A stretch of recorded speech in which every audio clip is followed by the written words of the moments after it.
everyone to our next episode of Lotus Chat Worldwide, episode 13, Ghosting, When a Relationship Goes Radio Silent.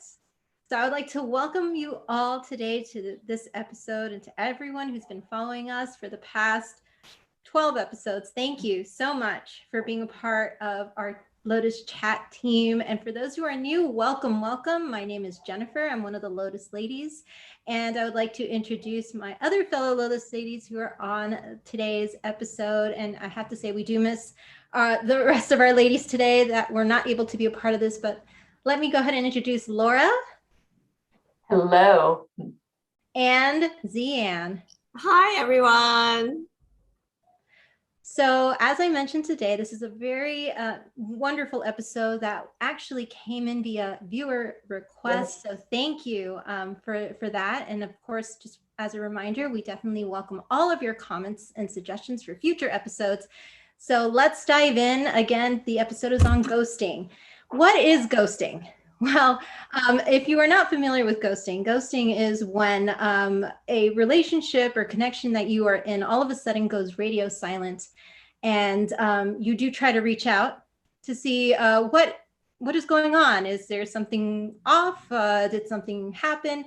And the other party remains completely silent. You know that you've developed this connection, you thought it was going great, and then all of a sudden that happens. So that is what ghosting is. And I'm sure many of you out there who are listening and or watching this today have had some experience with this in your lifetime so far. And if you haven't, you are one of the lucky ones.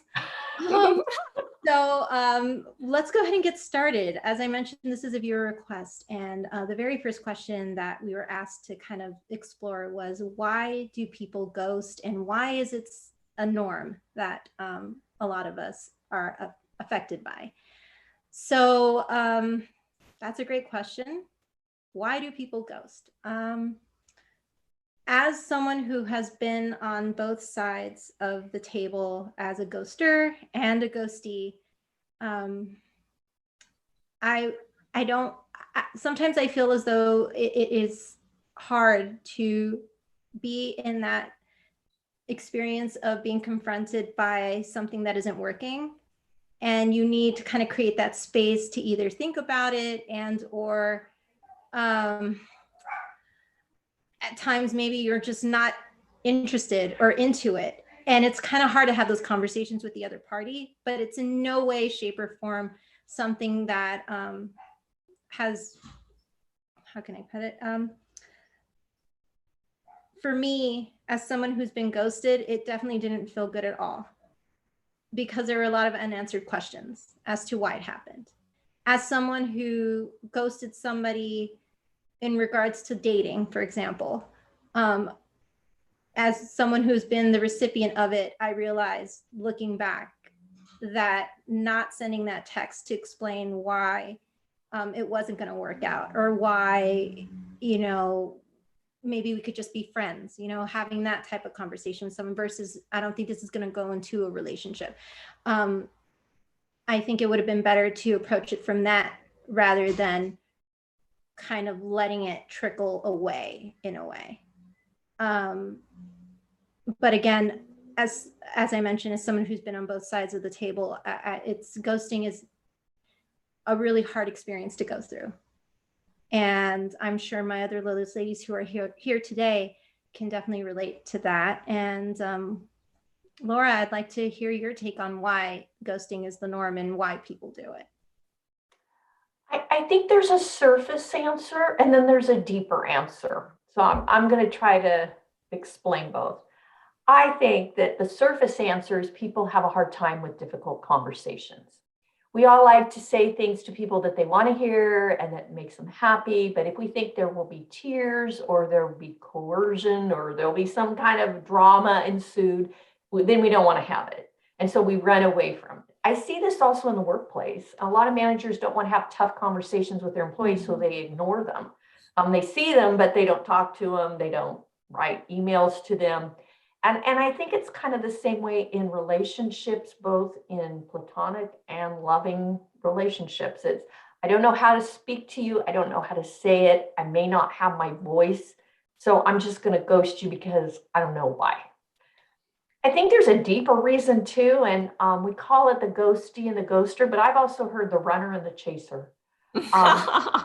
Someone's more vested in it, and so they're like trying to fill that hole in their heart that they see this person filling.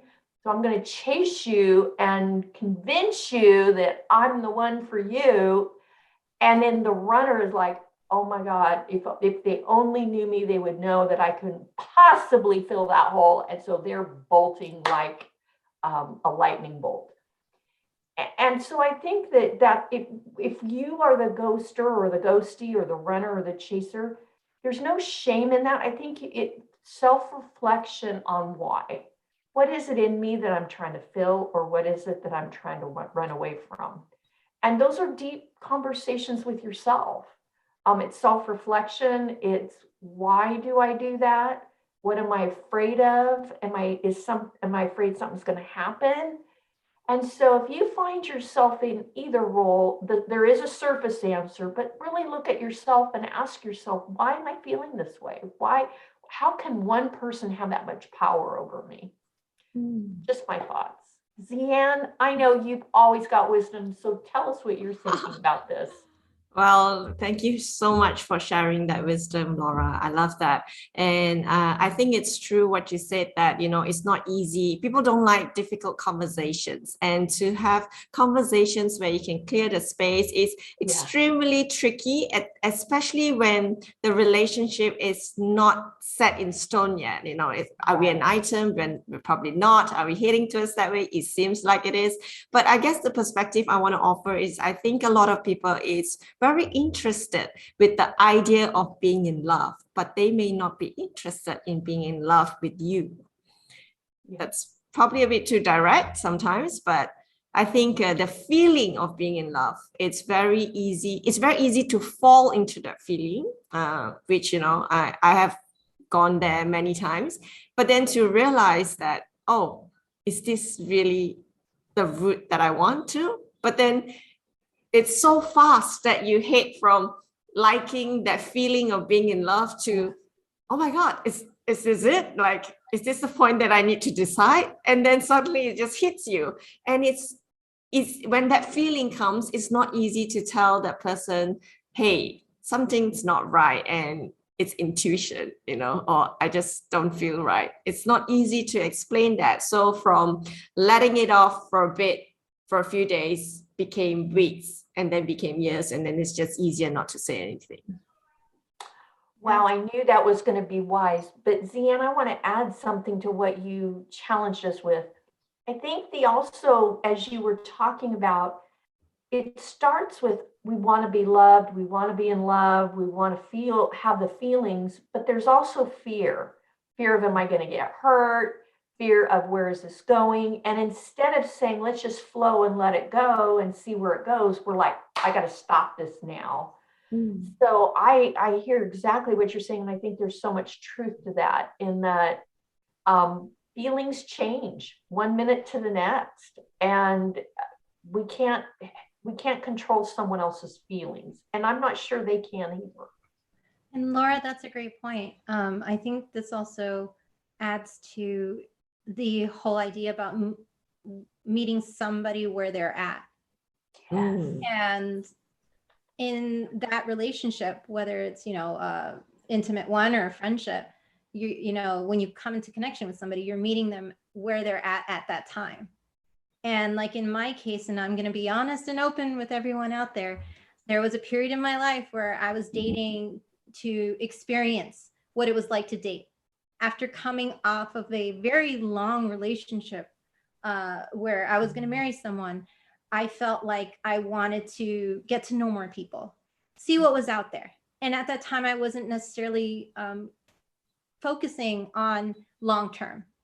And so in some instances, there were some who were. And when I came across those people, having those conversations, as everyone's mentioned, can be difficult ones, because then it's like, do I tell them, like, I'm just not at that place right now in my life? Do I tell them, maybe, we can continue this and see where it goes, and just allow it to kind of slowly fade in a way. There are many things that come in your mind when you meet somebody who's at a different place than you are. I mean, not too recently, I was in a situation where I met somebody who wasn't, who didn't feel like we connected enough where it would be a long-term situation. So then there were all these questions, and of course those whys, like, what did I do? Like, I was giving 120%, and it definitely led to a lot of questions on my part. And then when that person just stopped responding to even having a platonic connection with me after the fact, it was strange, because you develop these connections and you want to make them work in whatever way possible, whether it's even just a friendship that you want to keep because that person was an impactful person in your life. And if they stop responding, then it hurts in a different way than, let's say, somebody who I was just dating for like a few days. Mm-hmm. So in that case, I had to meet that person where they're at, and I had to realize that instead of me continuing to reach out to get answers to my questions, I have to step back and give that person space. And like Laura said, if in the future we just so happen to cross paths again, I mean, maybe the timing wasn't right, and maybe that time will be right. But it takes a lot of time to get to this point, because when I was younger, having somebody ghost me it was so painful, because you invest so much time and energy into a person, and to have them kind of just quote unquote disappear, ghost, that hits hard. And to all of you out there who've had that happen, just know that while the feelings are there and you are kind of really almost beating yourself up about why it didn't work out, don't let that sit there. And we have another episode about feeling those feelings. If you have not seen that episode, I highly encourage each of you to either listen to it on Spotify or go back and watch it on our YouTube channel. But it talks about being in those feelings, but not letting them just, sit there forever. Jen, I want to highlight something you said, and I'm sure you know it, but you mentioned the word work. And I think sometimes we forget that relationships shouldn't be work. If we're working really hard, and you mentioned someone said, but I've been working so hard, it isn't about the work. You can't work hard enough to make someone feel differently. And if you're working that hard, it probably isn't right. So if you feel that you're working and it's not paying off, that's a red flag to move on, that it's not right. And while you are recovering from this ghosting period or phase of life, I also want to encourage you that to have a bit of self-love. And self-love means that you're not always pointing the finger back at yourself and asking, what did I do wrong? What's happening? How can I improve? Did I say something right? Did I say something wrong? Like, not just pointing the finger back at yourself. Self-love also means empathy and compassion, and trying to understand what that person is going through in this moment of their life, such that they could no longer respond as they used to. Wow, that's good. So I think one of the questions that we were talking about earlier was, how do we not become so concerned about ghosting? How do we get to the point where we can just love somebody for the moment and allow them freedom? How do we get to the point where we're full of gratitude that they showed up when and where they did? Jen, do you have any ideas on that? That's a wonderful question, Laura. What I've come to understand now about connection and the journey in the journey of meeting people throughout our lifetime, whether, as they say, for a season or whether it is just for a day, I've come to realize that those experiences were each meant to kind of give me something in my life at that time. Whether it was learning how to love myself more, Mhm. whether if it was learning how to listen more effectively, or even knowing how to place healthy boundaries. Each of the relationships I've had, now looking back, I realized have all taught me something about myself and myself within the world and connections. And now looking back, I have gratitude. I mean, some of those relationships were difficult, but I also come from a place of empathy. I put myself not only in that person's shoes, but like in others who have experienced that same scenario, and knowing that I need to have self-compassion for myself in that moment, but also for the fact that maybe this person wasn't necessarily open yet to loving in the way that I was open to loving. I mean, the act of loving, as I think we've kind of hit on in a couple of episodes, is individualistic in a way where some people can open their hearts so completely and be like, yeah, let me tell you everything about my life. Let me be open to you. Let me give you a hug and let me just welcome you into my world. And then there are others who do have walls. And there are others that you'll find who are not ready to let those walls down. And in those experiences, you take it one day at a time with that person because you're coming from a place of love. And if you see that this is a relationship that is going to be enriching for you both, then you not work, but you help each other in that experience. But if you feel that relationship is not enriching you in any way, where you might feel alone in the relationship, or if you feel that person isn't respecting your boundaries, well, then that's when you realize that maybe it should be time to take a step back. So again, you meet somebody where they're at, and that includes in where they are and how much they're willing to love. I actually have this wonderful relationship with someone who I know who is an amazing person, but I also know that this person has some walls up.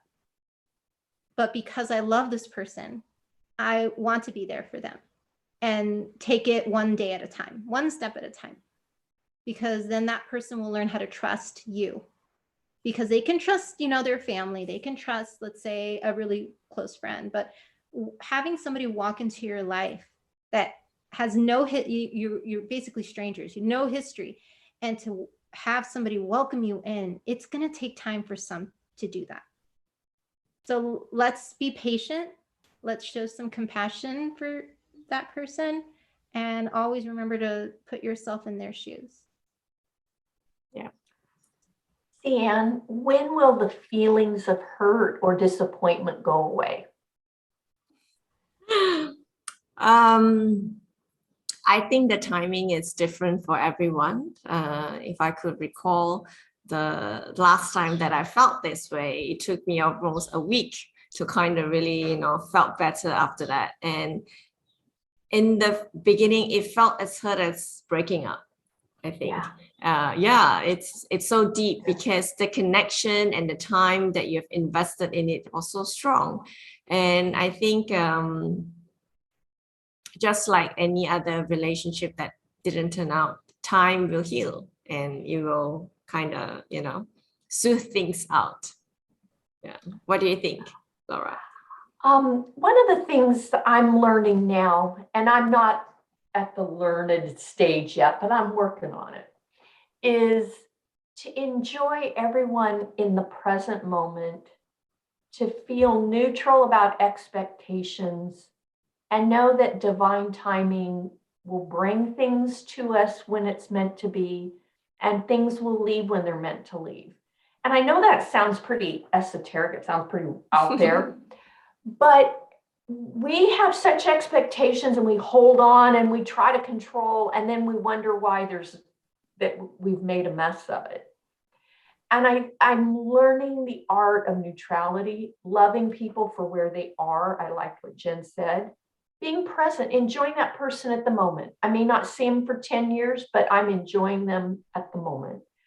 And knowing that divine timing brings people to us to teach us something and then sends them on their way when we've learned what we needed to learn.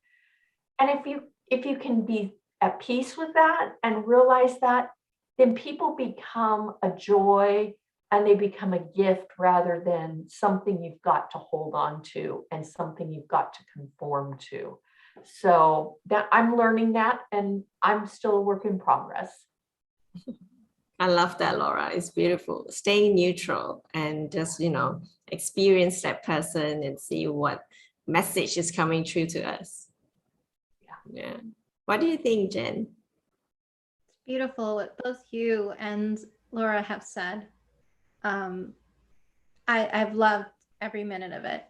And this advice is definitely, I feel, going to help quite a few of our viewers who are listening to us right now or watching us. Just try to be in the moment. I know that it's hard in a society that we live in where we're always constantly on the go. We're always constantly wondering what is the next big thing coming or what's going to happen tomorrow. Do I have my schedule ready for tomorrow? I mean, we live in a world of lists, and I am one of those people who likes to make a list for, but if we take a moment to be present with individuals who we consider important in our lives at the moment, then we take away that expectation.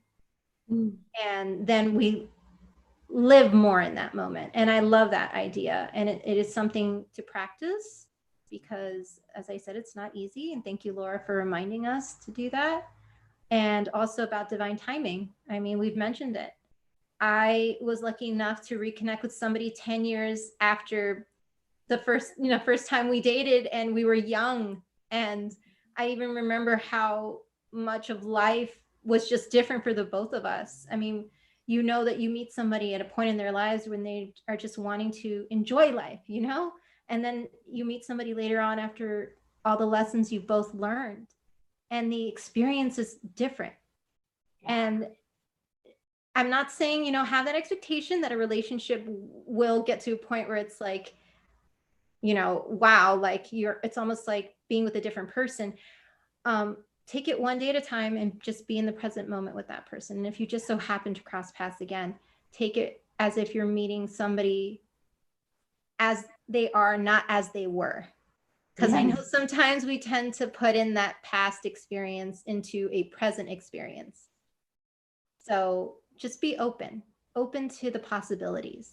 And I know that's another thing that we've mentioned on our channel is being open to possibilities. I really like that, Jen, because we've got to give people the opportunity to grow and to learn and to expand, including ourselves. And when we hold people to the past, we can't see where they've come and how far they've come and the person that they are now. So I loved that. Thank you. And Jen, you also touched a little bit about expectations. So I want to also talk about ghosting in friendships. I think not only in relationships, but sometimes we experience ghosting in friendship.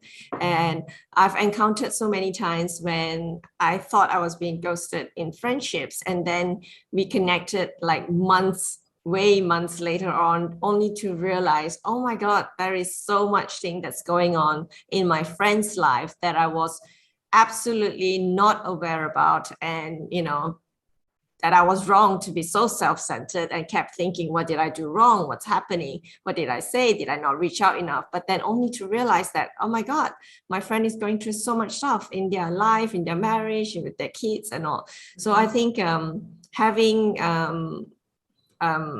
no expectations and having compassion also applies in friendships. It's powerful in any relationship. Yeah.